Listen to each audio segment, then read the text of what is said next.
those who are in session 4 for this day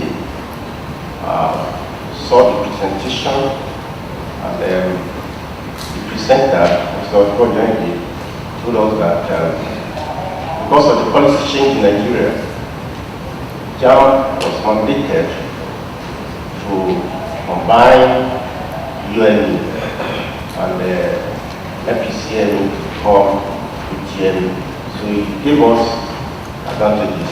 This is a follow-up to that paper, so which is based on the question of TLE, or teacher education in Nigeria. So the introduction here, we have that over the years, applications and admission into tertiary institutions in Nigeria have been skewed towards the university education. While more than 1 million candidates apply to the university yearly, techniques, polytechnics, and colleges of education, together hardly record recorded up to 350,000 applicants. You can see from the table. We have this table here showing year by year the application, and then for each category of tertiary institution in Nigeria. Here we see for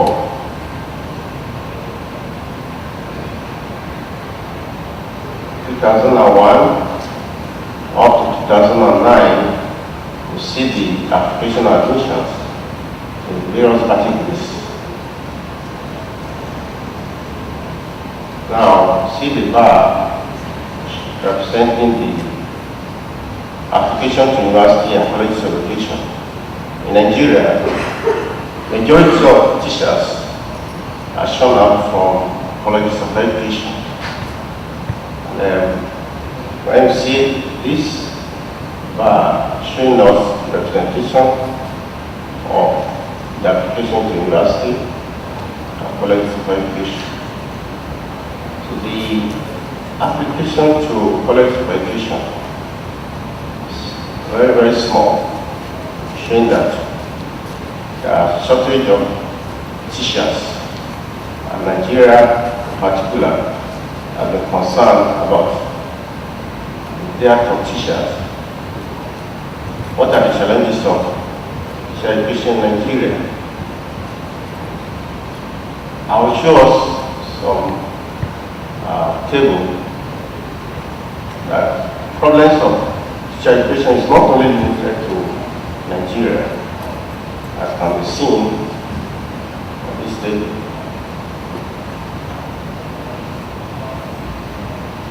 We see enrollment in some countries from 1999 to 2009.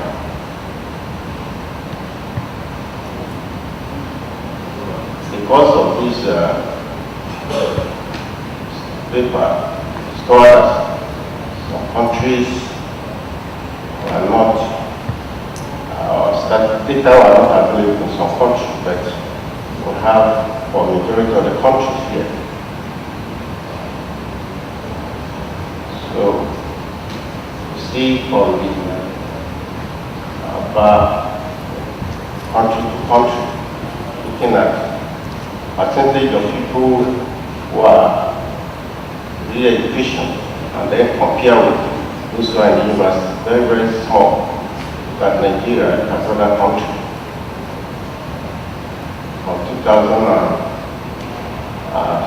From 1999 to 2009.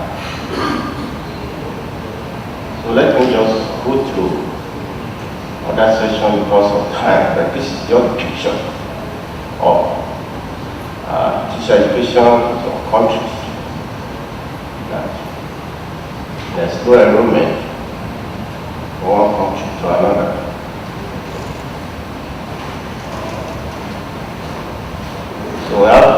problem of low enrollment as challenge. We also have question of qualified teachers. We have poor remuneration and recognition of teachers as a challenge.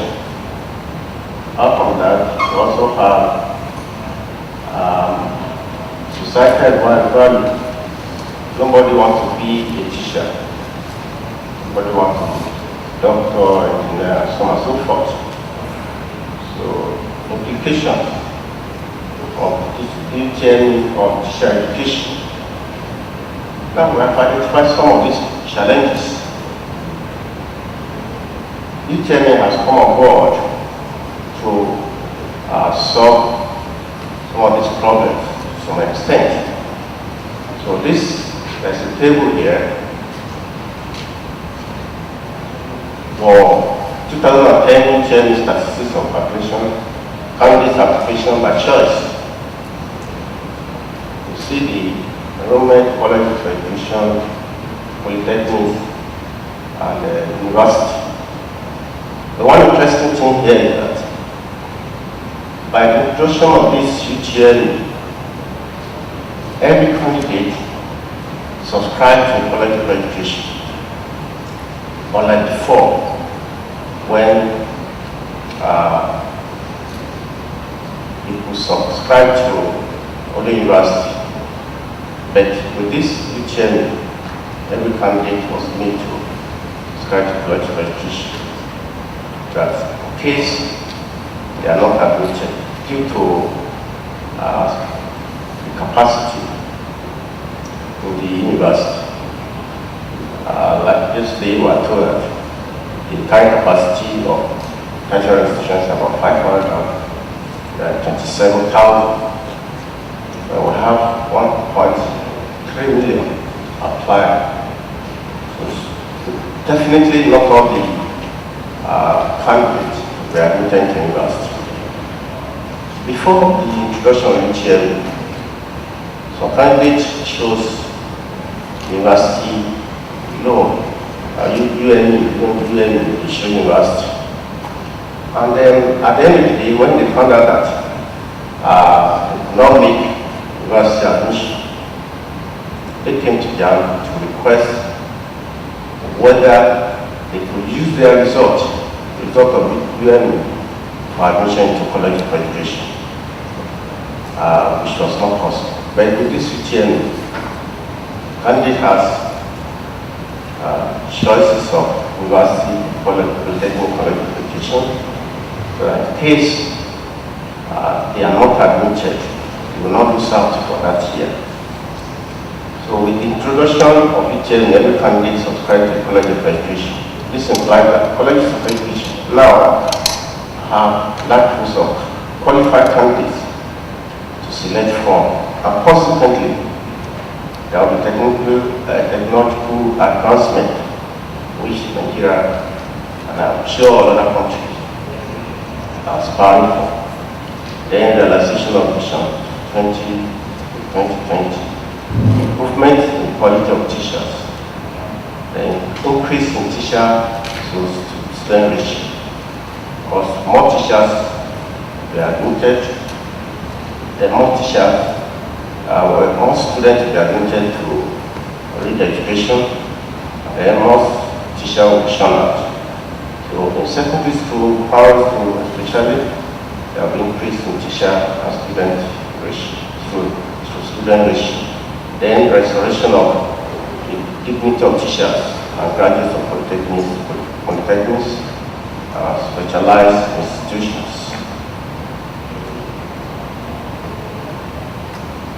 What is the way forward for improving teacher education in Nigeria? But one, government to make teacher more attractive. Like one of the challenges is the perception. People run away from teaching profession because of the way they are being treated by the government. But if government can make it attractive, the old teachers, the qualified teachers, and the new ones interested in teaching profession. Apart from that, there should be establishment of more colleges of education to train technical teachers and more polytechnics and colleges of education to award Bachelor of Technology and Bachelor of Education.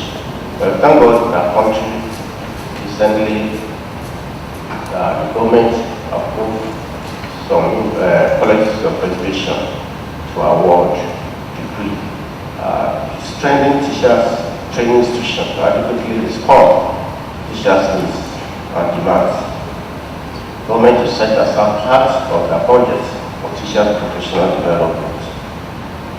There should be continuous professional development through seminar workshops and in-service training too.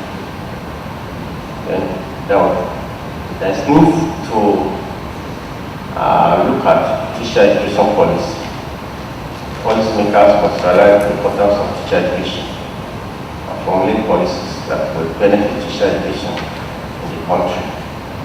There should be regular and continuous review of curriculum for teachers. This will help enhance the quality and relevance of such programs to the needs and expectations of the stakeholders. Government is training teacher training institutions to adequately respond to the needs of teacher trainees. Proprietors of private education institutions should reduce their fees to encourage disadvantaged or interested candidates to apply for placement. Most of the institutions, especially private institutions, have had their fee, and this discourages people from even the education. A scholarship award to be given to education students in tertiary institutions as incentives and encouragement. I've said before, there shall be expansion of more polytechnics and colleges of education to award degrees in education. In conclusion, I say that the place of teacher education, technological development of any nation cannot be overemphasized. What the nation is depends on teaching. And if you relegate teachers to the background, then the country cannot move forward. So there's need for us to recognize that every nation, therefore, must give teacher education the first priority. And then in Nigeria, America, Europe, all over the world, teacher education, because teachers are builders.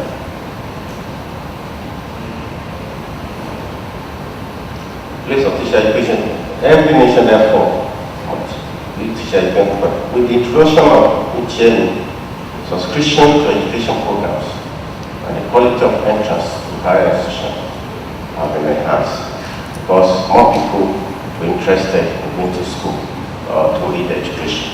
And therefore, there's an enlargement, an enhancement. Thank you for your attention. Excellence in education is part of Bahrain's vision for 2030. National examinations were introduced in 2009 to assess the performance levels of students against key curriculum phases. The National Examinations Unit, part of the Equality Assurance Authority for Education and Training, was established in 2008 in order to undertake and develop this very important work. What we're proposing today is to give you a very broad presentation of a research agenda for impact in the context of Bahrain and the national assessments.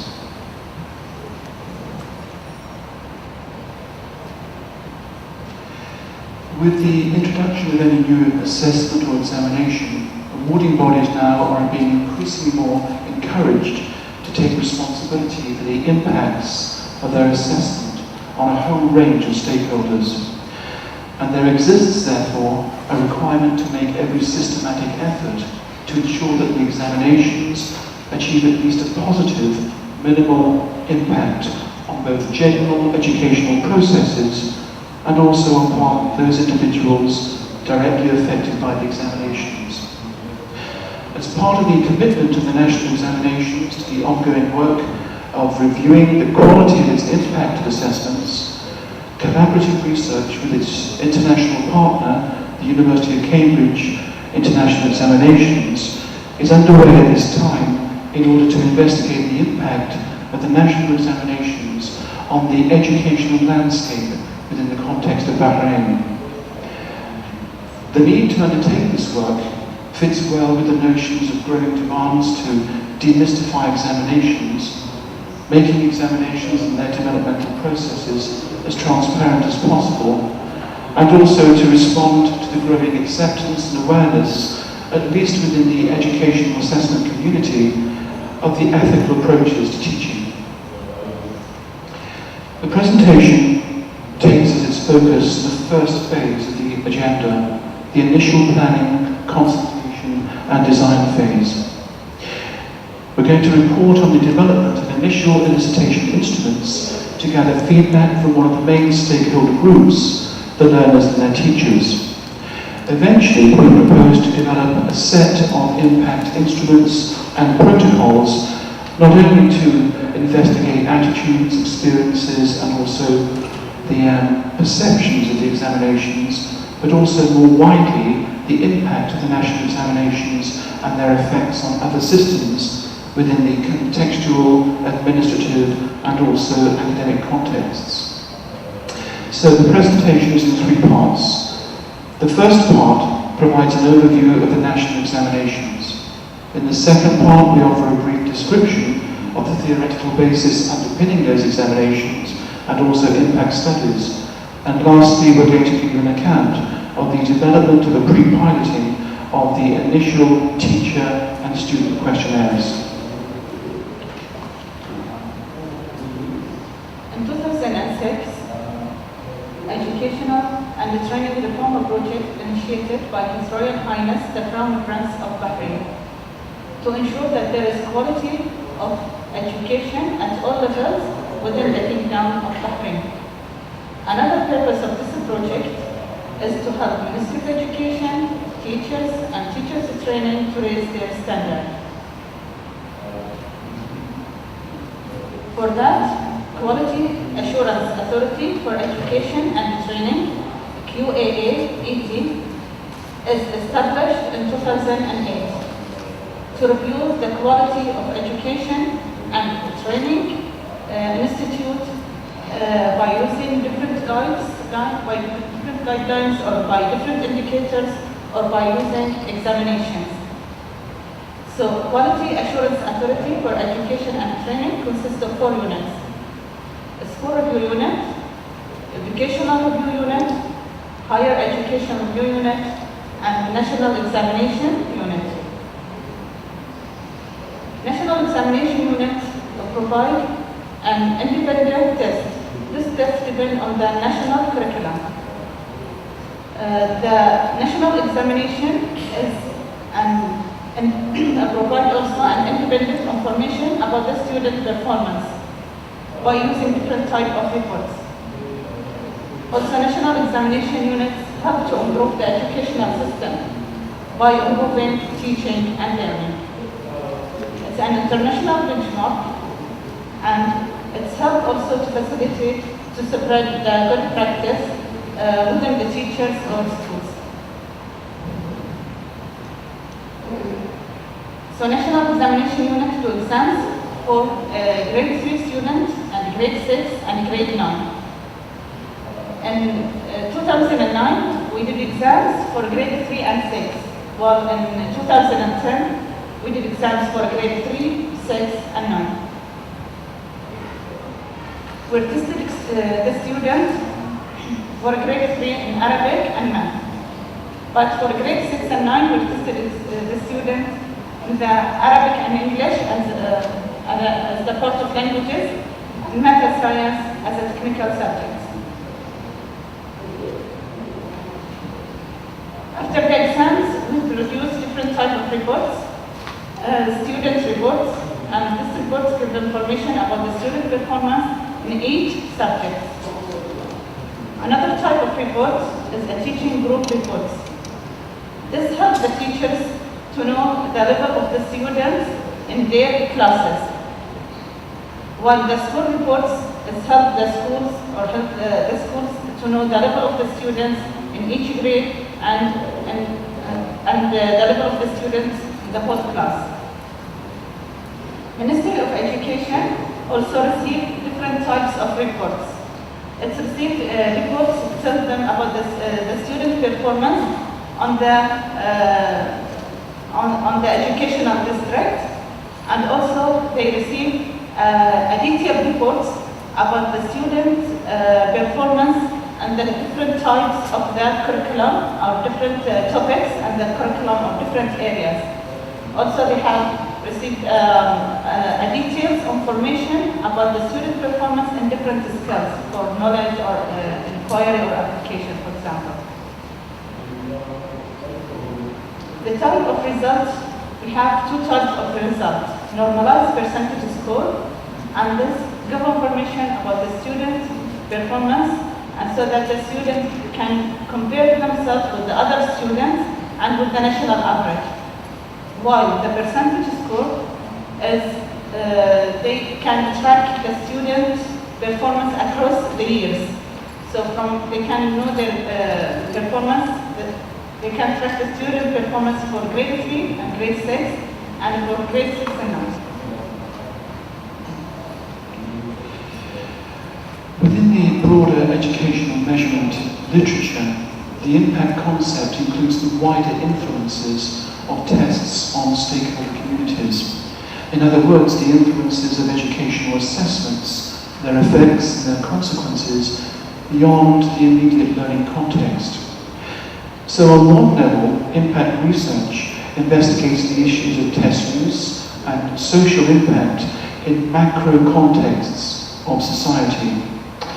However, according to Lyons, washback, the effect of testing on teaching and learning, is also one form of impact. So if impact relates to test use at the macro level, then the more traditional concepts of washback relates to the narrower micro contexts in the learning environment, the school, the classroom, and micro-level participants. The dynamic relationship between the impact and washback contexts is becoming increasingly more important. And because of this importance, there's a real need for awarding bodies now to reflect this importance in extensive evaluation and validation studies, particularly where those tests have widespread currency and recognition. According to Professor Charles Alderson at the University of Lancaster, washback and the impact of tests more generally has become a major area of study within educational assessment. And there are related studies associated with impact to ensure that ethical testing is accomplished.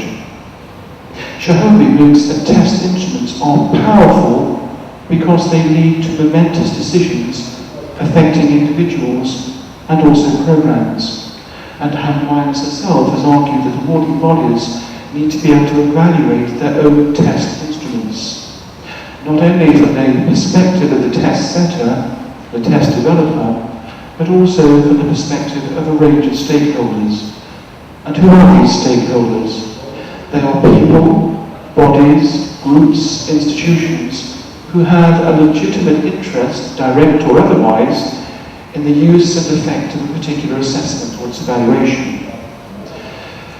So the impact concept used here is grounded very much in a constructivist theory and a consequentialist conceptualization of validity. The concept covers in part what Messick has referred to as consequential validity, and he argued that it is necessary in any validation study to ascertain whether value implications and social consequences of the outcomes of testing, test use and test interpretation, firstly support the intended testing purposes, and secondly are consistent with other societal values. So score-based inferences, score-based inferences and the accuracy with which those inferences are drawn are perceived by MESIC to be a function of the external social consequences of the testing. MESIC stresses the point that for an examination or assessment, the social values and social consequences cannot be ignored in considerations of validity. The consequentialist view, therefore, allows us to focus on the outcomes of assessment and how those uses are being put and whether they're being used in appropriate ways. A set of generic research procedures have been described for collecting evidence that allows us to report and to estimate impact. Each of the procedures within this research agenda can be thought of as a potential data collection point. For example, who is taking the examination? What is the demographic of those students? Who is using the examination results and for what purpose? Are those purposes legitimate or are they illegitimate? Can we anticipate them or are they unanticipated? Who is teaching towards the examinations and under what circumstances? How are they preparing their students? What course books and what materials are they using?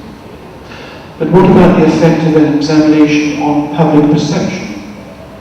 How, for example, they regarded in relation to educational standards and international standards? And what about those who are directly involved in educational processes? The students, the test takers, teachers and parents. How do they perceive the examinations? And lastly, how the examinations are perceived by members of society outside of education, politicians, businessmen, and ministries of education. So the extent and the scale of the impact research program will depend very much upon the availability of data, the practicality or impracticality of collecting that data, the engagements and interests in stakeholders, and also any specific research questions which themselves are dictated by context, purpose, aims and objectives. It is important to the success of the Bahrain project that the impact research comprises a number of data collection instruments and protocols. This will enable us to do two things: to understand the test impact better and to also conduct effective surveys to monitor it. We have already devised and used a student and teacher questionnaire, and these are adaptations of tried and tested instruments used in other contexts. But we intend to augment